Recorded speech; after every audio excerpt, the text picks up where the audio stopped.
Whether on the field, on the court, or on the balance beam, there's more to winning than the final score. Hi, I'm Patrick Manning of Black Desert Resort. We recognize the effort it takes to succeed. That's why we are proud to partner with the Utah Checkdown, the podcast that tells you the story before the game, then gives you a recap of what happened when it's all over. The grit, the glory, and the disappointments. Join us for stories of Utah's finest athletes and coaches. Thanks for listening.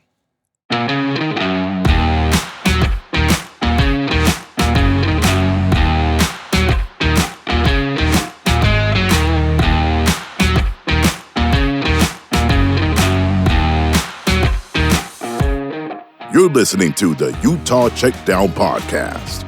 And now your host, Josh Furlong.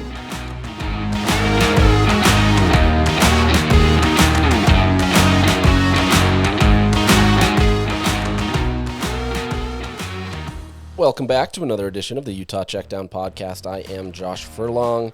Happy to be back with you today, talking football once again. So let's jump into it, but first let's talk about our sponsors, Black Desert, who are helping with the KSL.com Beyond the Game video series. The videos highlight various athletes and give an inside look into their life. Recently, we talked with former Utah offensive lineman Garrett Bowles about how a second chance at life allowed him to pay it forward to troubled youth. You can check out that video and many others on KSL.com.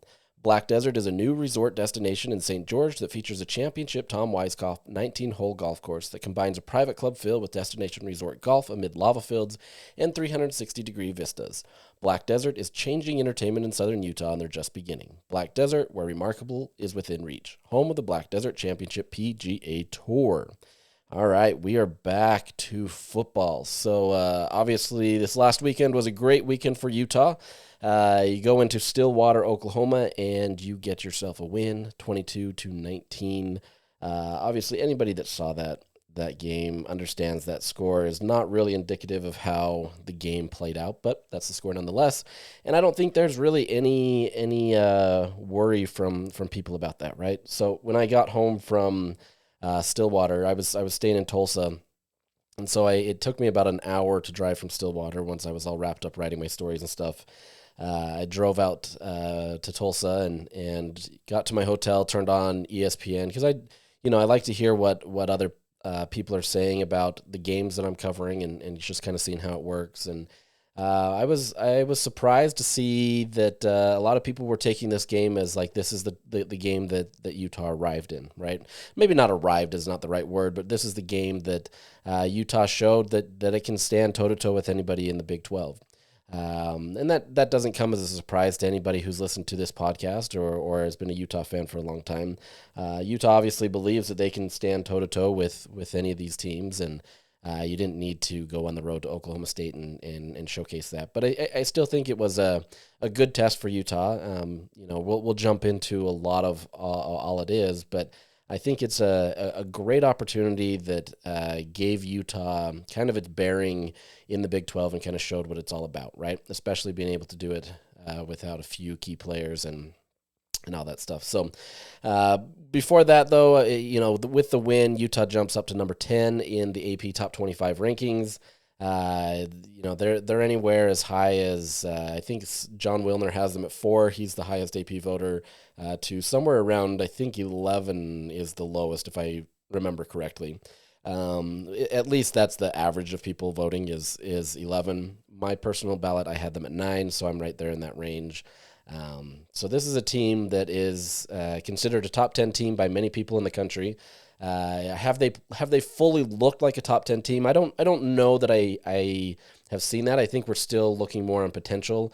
I think the reality is if you're looking at this team, you see a team that even hasn't fully reached its potential, and they're still doing this, the way that they're doing it, right? It hasn't been pretty all the time, right? Like, the score 22-19, that doesn't look pretty in terms of, style points, and style points don't really matter anymore, so I don't know that matters, but you've got all these things that kind of play into that, and I still think you're getting a lot of people that see this Utah team. They understand what they're all about.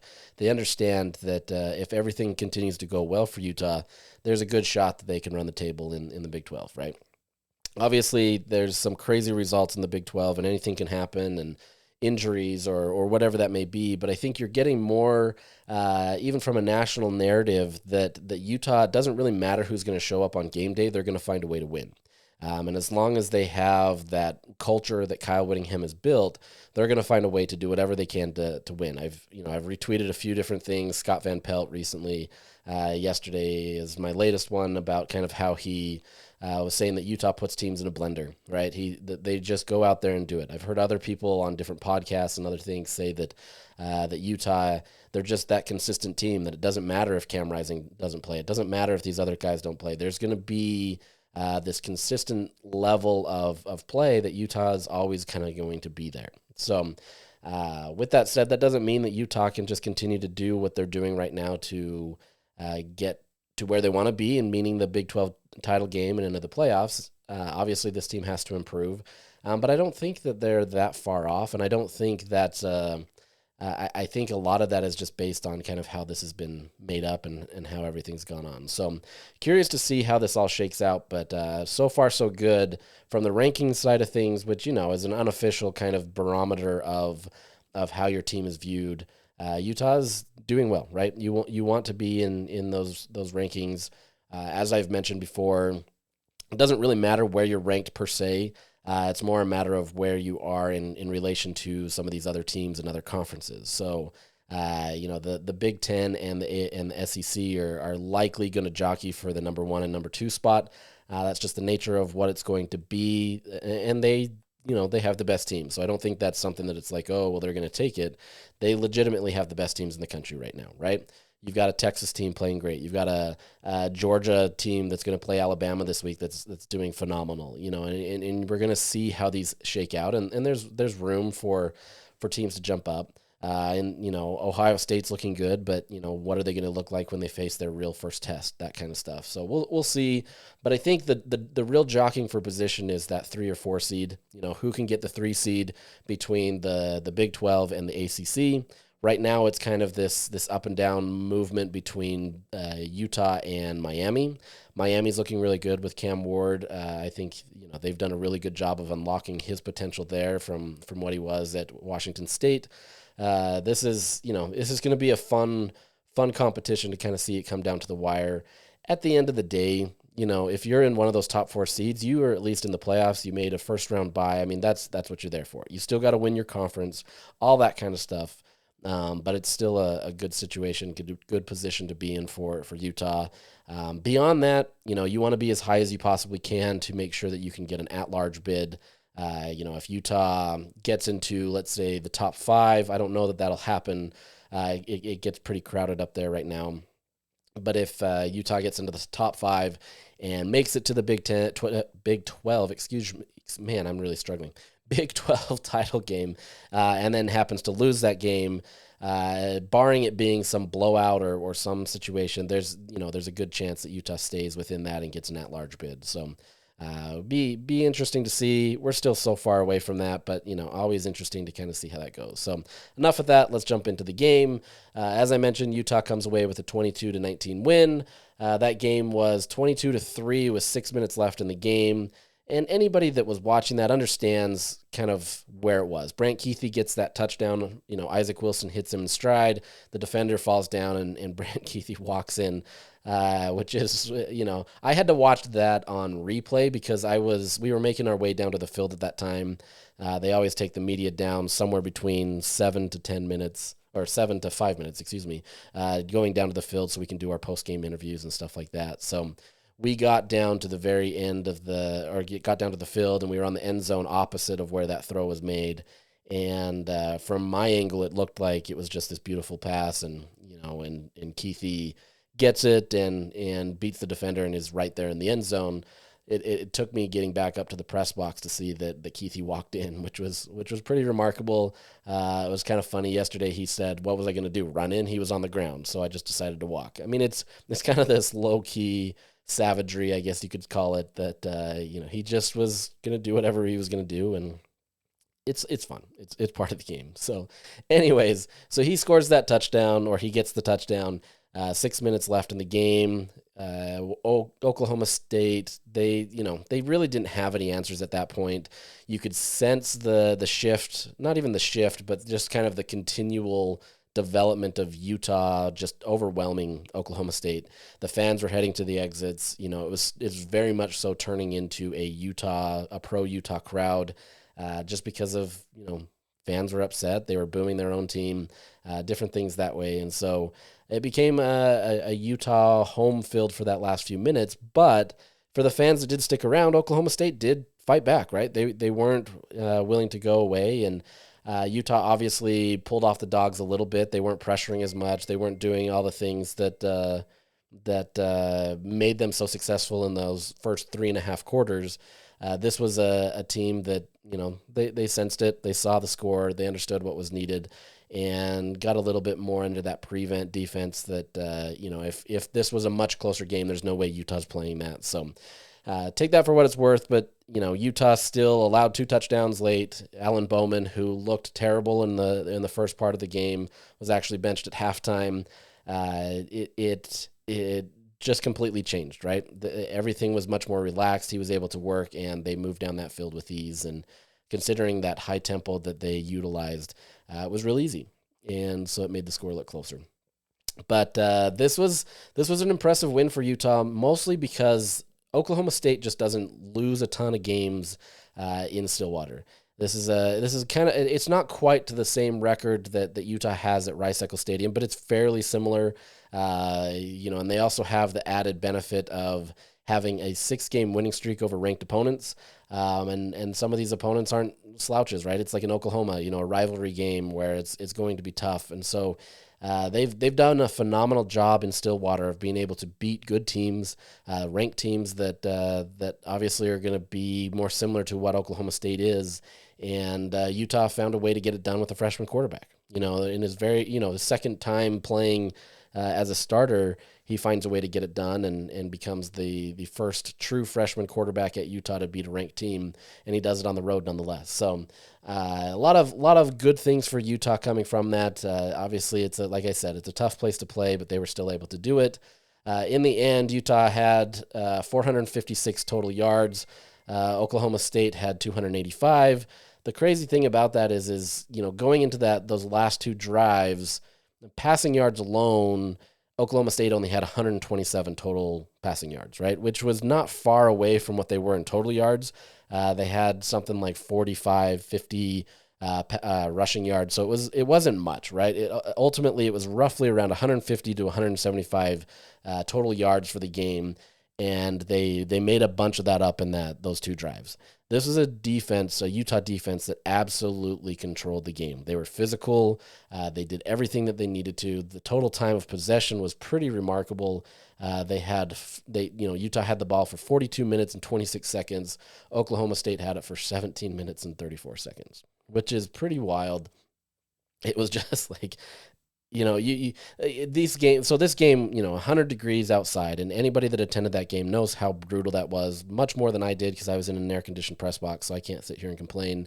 I got to experience some of that very late in the game and then walking to the game, but not sitting in it for 4 hours and having to, cheer on a team and all that stuff. So, it's crazy. But in a game like that, there's a lot of worry that you're going to keep the defense out on the field if the offense isn't able to produce, and with a freshman quarterback, what is that going to mean? Does that mean that Utah's going to have more 3 and outs? Does it mean that they're not going to be able to sustain that? And I think some of that was maybe the rhetoric from last year where Utah, there was a lot of 3 and outs, Bryson Barnes or Nate Johnson couldn't get the job done, couldn't move the ball, maybe you get a first down here or there, or maybe a couple.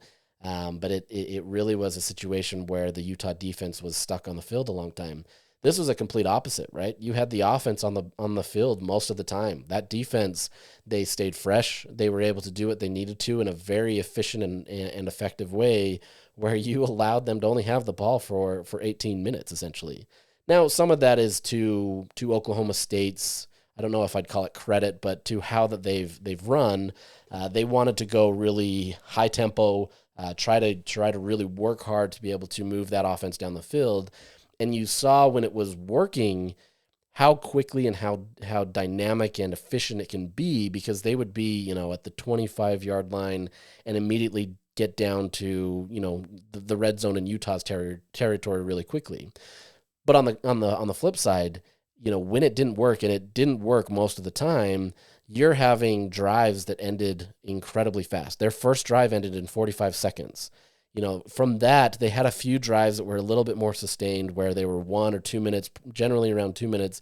And then in succession, you had a 20-second drive that ended in an interception. So you can't fully say that one, but 20 seconds, another 20 seconds, 42 seconds. Oh, and then they have a 2 minute and 37 minute drive that didn't go anywhere. 54 seconds, 22 seconds, 35 seconds, and then 6 seconds with another interception. And that takes you to where they then eventually got on and got their 2 touchdowns. But this was a team that was trying to move very fast. They had 9 drives under a minute. Their average time of possession was 1 minute and 8 seconds. Utah, conversely, was 2 minutes and 49 seconds. So they did well with the job and did well. But kind of created their own problems in a lot of ways. But this Utah defense did a phenomenal job of being able to lock up Oklahoma State. They found ways to put pressure without fully bringing the house. They were in press coverage and trying to make sure that you could stop those wide receivers that going into this game everybody talked about as being some of the best receivers in the Big 12. And I'm not saying that they're not. You just had a Utah team that did a phenomenal job of the coverage, as well as putting enough pressure on Alan Bowman to make him feel that pressure and make him throw passes that weren't ever going to be completed. There's some throws that he had that I don't know if he was just throwing it up in a prayer.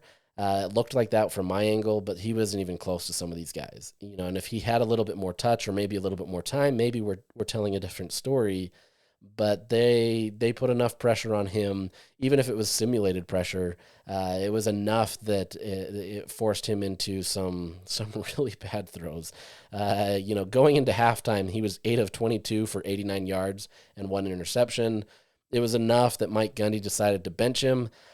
A little wild decision, in my opinion. Gundy, maybe he acted a little rashly, but at the same time, he was getting boos from the fans. Things weren't going well. You wanted to kind of start something maybe a little bit more fresh and maybe see if you can get going. I'd heard comments from him afterward. I wasn't in his locker room, but I heard comments afterward that, he just wanted to give him a break and kind of get a reset. And, maybe there's some truth to that. I just think at the end of the day, Bowman just stunk. Like, point blank, he just wasn't good, and they needed something different. The problem is they didn't have anybody different that was going to be better, right? You had Garrett Rangel, who ended up being 3 of 11 for 31 yards. Nothing really great there. Utah it didn't matter what you threw at them. They were going to stop it.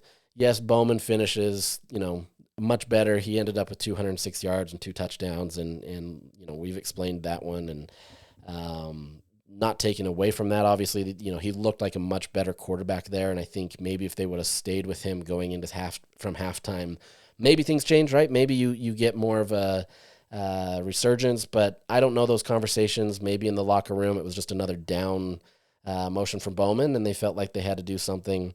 Whatever. The reality is that Utah found ways to pressure him enough that put him into mistakes. At the end of the day, Utah only had 1 sack, and now that doesn't sound like a ton considering what Utah has done this year, but Oklahoma State hasn't allowed a sack all year, and so you got 1 sack. It came in the second half. It was a good situation.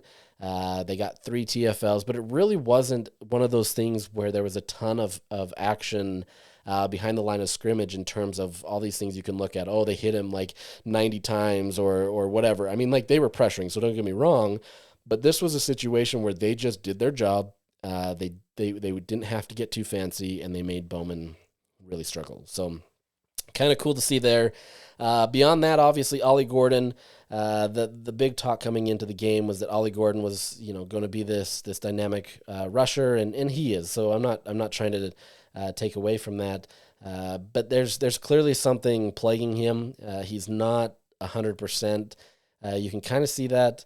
They haven't been fully forthcoming with that, at least that I haven't heard, or maybe teams are just playing him better. Personally, I think Utah did a good job of playing him, limiting what he was able to do. He had, I think, one long run. I think he was in the Wildcat, and it was for like 11 or 14 yards, and so worked well for him there. But outside of that, he really didn't do anything. He had, 48 or 42 yards on 11 carries. He only averaged 3.8 yards for the game. Had a mediocre grade from Pro Football Focus. It just wasn't a good day for him. And this is the third straight game where he's only averaged about 40, or he's been at about 42 yards. The first game of the season, he broke the 100-yard barrier. But this is not the same player that we saw last year that won the Doak Campbell Award and was this dynamic running back that rushed for a ton of yards. Maybe he picks it up. Kyle Whittingham kind of joked, I'm glad he saved it for another week so that he could go off on that later. The reality is that Utah schemed it well. They did everything they needed to be able to make sure that they could stop him. The DBs were doing a good job where you didn't have to over pursue, right, and get too creative. Not creative, but try to put a lot more pressure on them. This became a situation where Utah did its job on both ends. Up, in the run game where they stopped the runs, they were also able to have that great coverage, that tight coverage in the secondary where they were able to keep plays from being these big plays with Brennan Presley or something. It worked out very well for Utah in all facets of the game, and I think that more than anything is probably the highlight of what this Utah team is. Yes, Utah's defense has always been pretty crazy, but the fact that you're getting these guys that are new in the system and they are embracing it and thriving shows where this defense is improving, especially in the secondary, where if you can continue to see that development, there's not a lot that you can do to beat Utah. Not saying that you can't, right? Like, obviously, Utah can be beat. There's certain things that they still need to clean up, and tackling becomes an issue. I think Kyle said that they had 15 missed tackles, which is clearly far too many. But you've got a secondary that is doing a great job. You've got Alakai Gilman, the safety. He made some phenomenal plays. There was one play where they were trying to operate in a bubble screen situation. He kind of had a delayed motion to be able to kind of get in. And the way that he timed it was perfect where there was nobody there to block him. And so he was able to blow up the screen incredibly fast. It worked so effectively that was something that you have to know that was on tape, right? He did exactly what he needed to. He didn't get bogged down by some defender who was trying to, stop that and allow the screen to go for a ton of yards. He blew it up behind the line of scrimmage, and he knew exactly what that play was going to be. So you're seeing a guy that's starting to develop more into that. And he was great at Stanford, but I think you're getting him more comfortable in Utah's system. He actually graded out as the highest player in PFF for Utah on the defensive side, had an 84.9 grade. His coverage grade was a pretty impressive 90.6. But even more impressive than that is his NFL passer rating.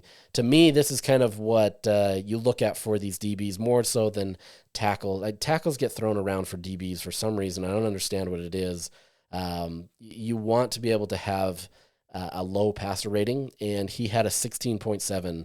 Even if you didn't know what that scale is, 1 through a million, 1 through 100, whatever, 16.7 clearly sounds like it's not great, and it wasn't, right? Like, throwing in his direction, it just didn't happen. He found ways to be able to stop it. It didn't work, and he did a great job with that. More impressive than that, though, at least in an NFL passer rating, was Elijah Scooby Davis. Obviously, he's the guy that stepped in when Kenan Johnson went down and got that starter minutes role. He's kind of splitting it with Cam Calhoun. The two of them are really kind of doing it as a two-man job in terms of tag teaming that. But he comes in and he had an 8.3 NFL passer rating. You just didn't get a ball on him. And if I remember right, he also had another interception this game and did a great job. You're starting to see improvement. He's one of the standouts, in my opinion, of that defense of what he was able to do. He's not going to probably get a lot of the praise from that, but I think you're seeing a guy that's starting to develop. He's starting to understand what it is. The reality is it just came down to live reps, right? You can do things in practice, you can do things in simulated situations, but he's now doing it at a level that it's real. The game tape is there. He's got things that he can improve on. Is he perfect? No. Just like a lot of the secondary. But I think you're seeing individual strides being made from a week to week progress. And if he's able to continue that, this becomes a big asset for Utah, because this became their weakest area, especially when Kennan went down. Kyle Whittingham said he wasn't too worried about it. Maybe if you talk to Sharif Shah, he was a little bit more worried, mostly because the experience value. But you're finding a guy that is coming in there, he's putting in the work, he understands that it's his moment to shine, and if he doesn't live up to that, he's going to get passed over by somebody else, and he's living up to that. And that's exactly what you want to see. That's a great opportunity for Utah.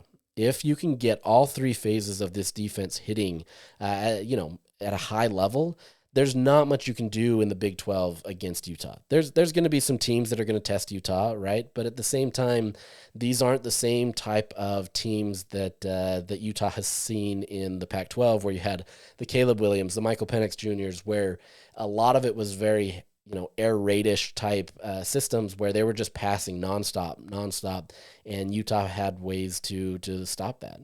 This is becoming a little bit more different, and Utah's finding unique wrinkles in these types of offenses, but they're doing well. And if they can continue to do that, especially with a Karene Reed out, who is kind of that quarterback of the defense, where he's able to just kind of add that communication. You've heard what I've said about that. That only bodes so well for Utah, and it's a great situation for them. And so, kudos to that defense. They're the true winners of the game, right? Obviously, Utah's offense had to be effective in there, and Isaac Wilson is going to get credit for that game, and for good reason. But the real story of that game is that defense. The defense did a phenomenal job of limiting what Oklahoma State was able to do. Yes, the score looks closer, but at the end of the day, this was one of the best performances from a Utah defense that I've seen in some time, and it honestly can be better, and which is crazy. You get Connor O'Toole back on the field. What does that do? You get Karene Reed back on the field, which it's not sounding like he's going to be back anytime soon. I don't know what that timeline looks like. It's not season ending, but you hope to get him back on the field. At the end of the day, though, you're continually getting more guys, younger guys, less experienced guys in the system, and you're just adding more to your depth, right? If anything can be kind of a positive from last year is you got a lot of guys reps, and you're getting some of that now, not to that same level, but you're getting some guys reps now, and kudos to that defense for what they're able to do. So transitioning to the offensive side of the ball, Isaac Wilson is obviously, like I said, he's going to be the name that everybody is talking about from that game, and for good reason, right? Like, you have a freshman quarterback that, even in a defensive performance that Utah had, you still have to move the ball. And, Utah wasn't perfect on offense. They left a lot of points on the board, and I haven't gone through to calculate, what I estimated could be the points on board. Just suffice it to say that it was a fair amount, and at least 10, right? And I think that's an accurate portrayal of that. And that game is a completely different game if Utah's up 32. 32 is a weird score for football. Let's just not do that. 35. Let's say you go 35 or even 31. That's probably a more natural score with field goals and stuff. This becomes much more of a demoralizing loss for Oklahoma State, right? Do they make that rally at the end? Do they even want to try? Who knows? So it all goes into that, and that's something that this offense is going to have to learn, especially if Isaac is going to continue to play more. But just starting with that. So Cam Rising, this was frustrating. All week, Cam Rising, at least the first 2 days of the week, he was taking all the practice reps. He was the guy, right? He was getting all that. Throughout the week, they were as normal, especially, Wednesday, Thursday, you're giving a little bit more to Isaac just to give him some reps. But it started shifting to that as Cam was taking out stitches and getting, improving from his hand injury, or taking the next steps, I should say, that they felt like they needed to get Isaac more reps. And he ended up taking the majority of the reps, if not all the reps, for the remainder of the week, indicating that he's probably going to be the guy. But at the same time, everything that I'd heard from, credible people and everything is that it was going to be Cam that was going to give it a go. Now, that doesn't mean that Cam was going to stay in the game. The indications that I were given is that Cam was going to give it a go, see what he can do. Yes, it was a game time decision. They were going to throw him out there and see what happened.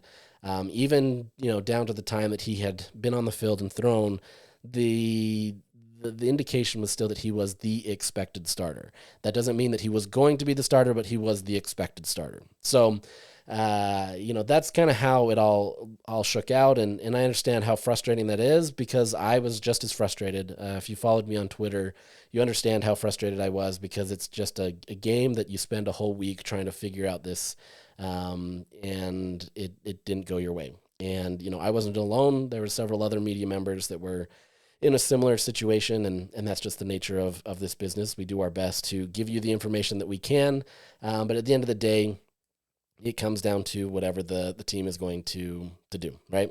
And Kyle Whittingham explained this a little bit after the game and said that Cam just didn't have the velocity. He at least explained that part on it on Monday, saying he didn't have the velocity or the zip, as he called it, in his throwing motions. And you could see that, right? I tweeted that you could see that Cam could make the throws. He can do it, but he looked a little slower.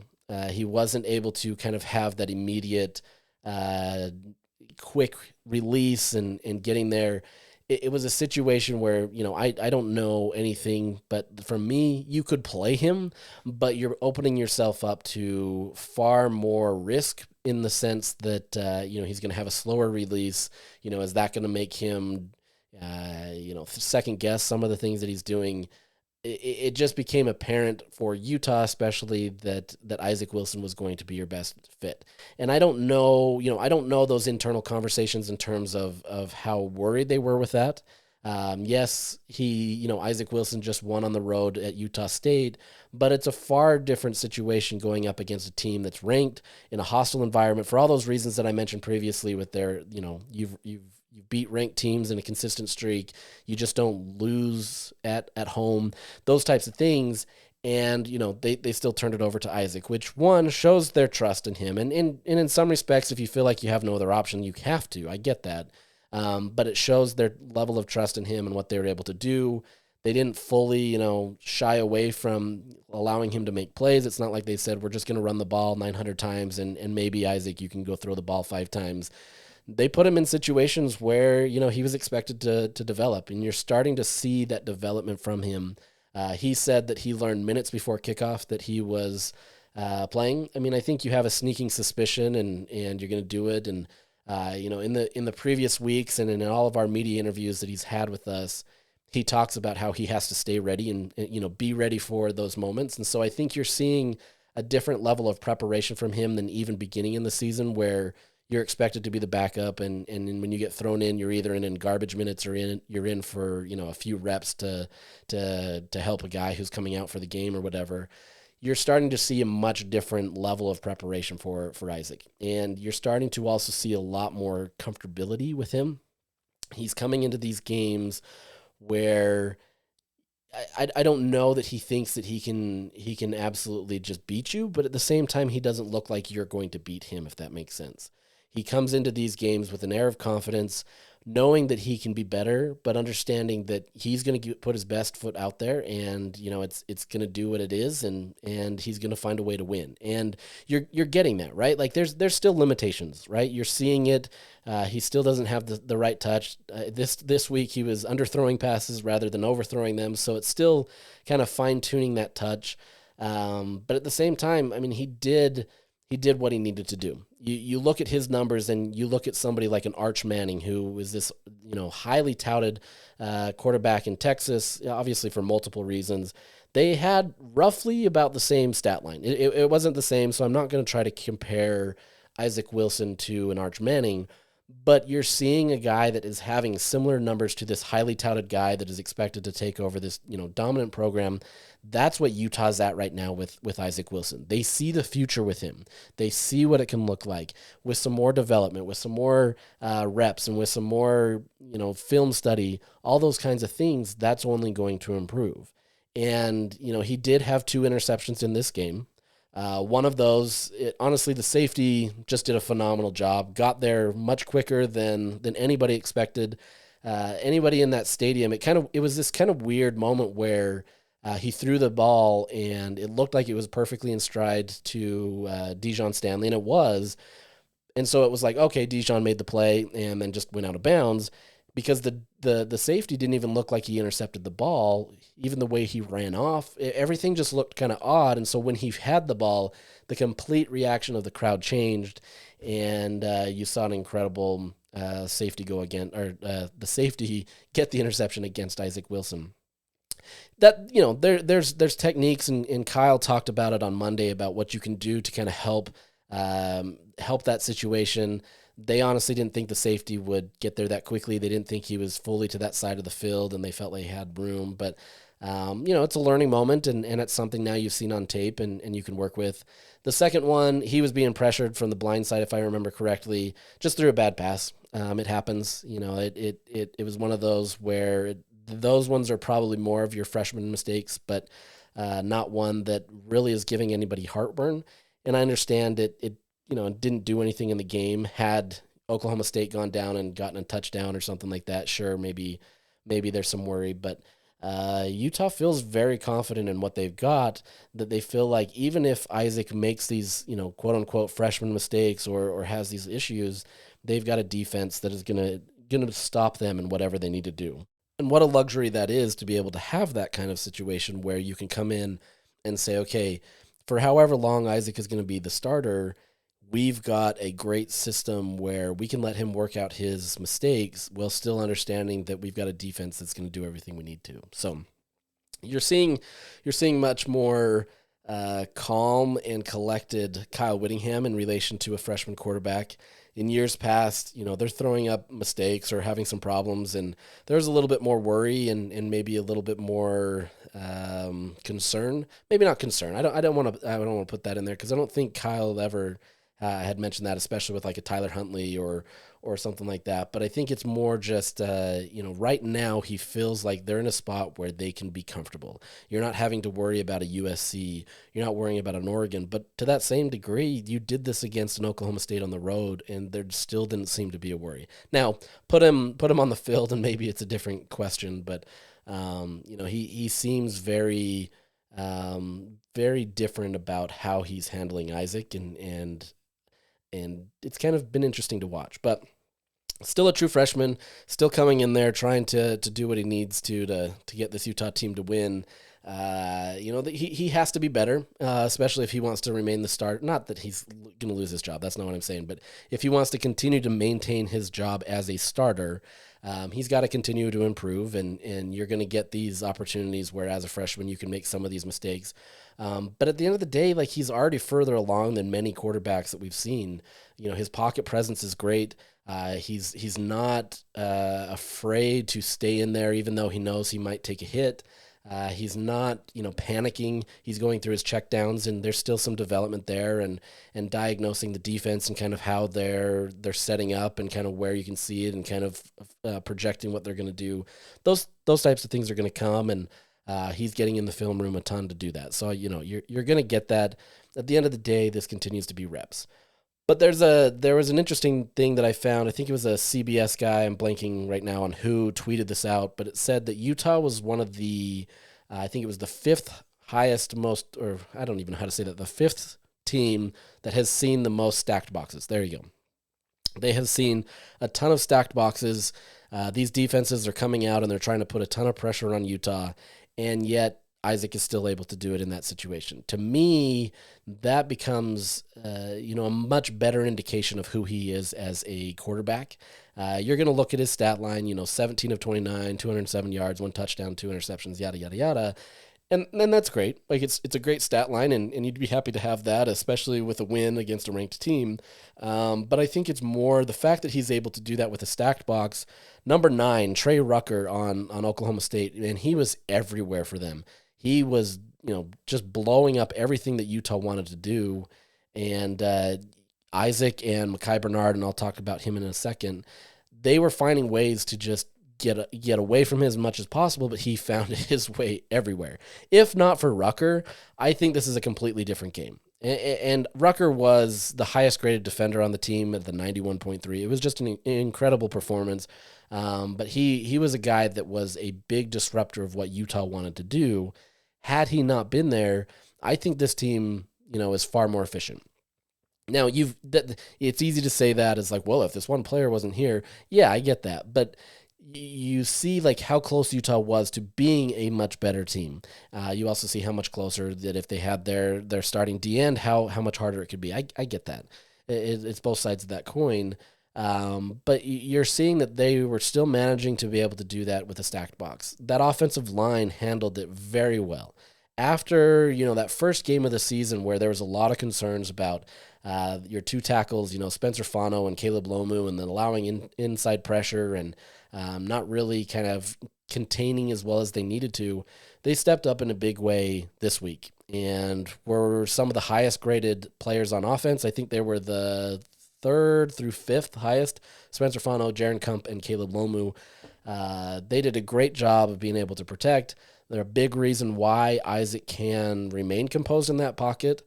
He's not running for his life because he's got the guys up front that have been absolutely instrumental in doing what they need to. And, that's not to take away from a Michael Mokofisi or a Tanoa Koiai. This is an entire offensive unit that was doing very well and is probably one of the best that it's been all season. You have to think that this continued to be a good sign for Utah, especially with an Oklahoma State defense that was going to, be a little bit more challenging than some of these other teams in the conference. And there's other ones out there that'll be better, probably Iowa State. But for the most part, that's on par with what Utah is going to face. And so if you're seeing a team or an offensive line do that against a team like that, that generally is going to bode well. Once again, it's a week-to-week thing. I talked to Spencer Fano yesterday about it. He takes a lot of pride in that. He understood he wasn't where he needed to be after that first week, and he's absolutely improved to get to where he needs to. That's the same with a lot of these other guys. So at the end of the day, this was a good offensive showing from that side. The offensive line has to start in the trenches. You've got to be physical. If you're going to continue to see these stacked boxes, you have to continue to maintain it and do what you need to, and they're doing their job. And then Isaac has to continue to make that progress. He's expected to be the starter this week. I don't think I'm breaking any news here based on how things have developed, but we can get more into that this week as we talk about Arizona on Thursday. But more offensive players. Mekhi Bernard honestly had his coming out party. I know we've had some of these to some extent with him, but I feel like this was the game where he started to separate himself as kind of Utah's RB1. Now, there's a little caveat there. Utah isn't fully investing in him as an RB1, at least right now. Kyle says he's still kind of a 20 to 25 carry type player. Some of that is they want to preserve him and keep him healthy through the rest of the season. It's also just kind of where he is. That's what they see. They want to make sure that he's getting enough touches to make an impact in the game, but that they're not overusing him to the point where Utah has nobody after that, right? Beyond that, you have Mike Mitchell. I'm excited to see what Mike Mitchell is able to do. His injury has limited him a little bit in what he is able to do, but you can see some of the progressions that he's making. Still a freshman. It's a redshirt freshman, but he's still getting some good reps out there and will get better. But you're seeing a Mekhi Bernard who is finally taking hold of this team and really kind of owning the moment, right? And he's very confident in his abilities, but he understands that it's taken a ton of work to get here, and now he's kind of finally seeing the fruits of that and being able to get to where he needs to be. But he finishes with 25 carries, so right at that max line that Kyle Whittingham would like, for 182 yards, 7.3 yards per average. Once again, that number, if you can get 7 yards per carry, that's going to do great things for Utah, and that's exactly what they would love to have. People love to point out, well, he had a 62-yard run. Yeah, but he's done that in back-to-back weeks. He's continually finding ways to do this. That's what you want as your running back. You're not asking him, once again, to take a knee once he just gets to 7 yards. You're asking him to do as much as he possibly can. So I have to say that 62-yard run, beyond the 3, 4, 5 broken tackles that he had, it was pretty remarkable to see that little stutter step as he, sees that guy on the ground and sends him to his grave, essentially, and just, hauls down that sideline. It was you're seeing a little bit more of the dynamic nature of who Mackay can be, especially when you get him in space. But he has bulked up. He's added some size to him. He's finding ways to get out of those tackles, whether it be through spins or whether it be through physicality. This week was the spins and some other stuff. Last week was his stiff arms against Utah State. This is a running back that is really kind of coming into his own and still young. When he joined Utah, he was 17. He was young, so he's not that old coming into this, and he's Utah's best option right now in the run game. He also recognizes that there's things that he can improve on. He actually apologized at the end of the press conference on Saturday, saying that his 2 fumbles he obviously needs to clean up, and that's on him. He had one that was that was close. It was almost a catch, but or they called it a catch, and which led to a fumble. It was close, but he understands that, and then he understands that he missed a pickup on a blitz. That was the one that Isaac threw his second interception. He feels like if he would have picked that up, Isaac would have had a better opportunity to not make that play. And maybe Isaac still throws it. I don't know. But you're seeing these guys kind of tag team each other, right? They understand that each is vital to be able to have success on the team. They all talk about do your 1/11th. That's exactly true, and you're seeing that more, and you're seeing some camaraderie with these players where they're feeding off each other. I pointed out to another member of the media on Saturday that the press conference on Saturday just felt like a bunch of guys that were best friends hanging out, talking about the game. They're really loose, they're comfortable, they're happy with each other, they feed off each other, and you're seeing a team that understands that it can beat anybody. Now, once again, that all has to show up on the field, and you can't get too high on yourself, but this is a team that definitely feels like they can go through this Big 12 and do some damage. Outside of that, Dorian Singer, man, what an incredible performance from him. 7 catches, 95 yards. He had 49 yards after catch. Was the highest graded player on offense. He was everything for Isaac Wilson. Everything that they wanted to do, he was able to be there, including a one-handed grab on his helmet. That still, he said after the game that it wasn't the craziest catch he's ever had. I still don't believe that. But he claims that he's got other ones, and I'm really fascinated to know what those would be. But he's really starting to develop as Utah's top wide receiver. He's talking a lot of that smack to the DBs. He's going in there, he's getting up, and he's emotionally charged. That's what you want to see from these guys. You want to see that emotion. You want to see that swagger, so to speak, and you're getting that out of him. If you can get more of that out of these players, it just feeds on itself, right? Where these guys start feeling much more confidence. It's not, I'm going to go catch a 20-yard pass and then go walk to the sidelines. They're now having fun with it. And as much as football is all about the fundamentals and it's all about, doing the things right that you've done through practice, there is a lot of that momentum / swagger type stuff that absolutely helps the game. And when you're feeling good, you play good, right? It's simple, right? That doesn't mean everything's going to go perfect, but there's a lot more opportunities for you to perform at a high level because you're doing it in a way that is effective. So he becomes a great asset again. Brant Keithy, once again, always does well. 4 catches, 75 yards, 32 yards after catch or after contact. This is not contact, catch. That's running. Whatever, you get it. We've talked a lot about him. He's obviously going to continue to produce.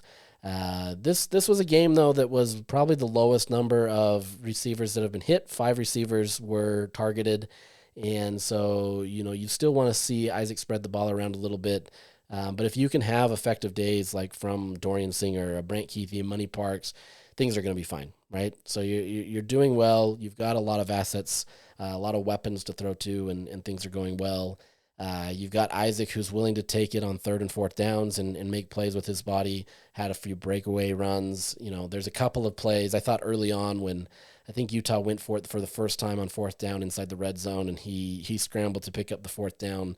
That absolutely changed the tone of the game for Utah as well. I think when you see a quarterback that's willing to make plays like that, and, we've seen with Cam, you can't be reckless with it, but when you see a quarterback that's willing to make the plays for the team, it just it fires them up, right? Like it gives them some confidence and some trust in you, and they play harder for you because they see that you're willing to fight for it as well. So a lot of good things from this game.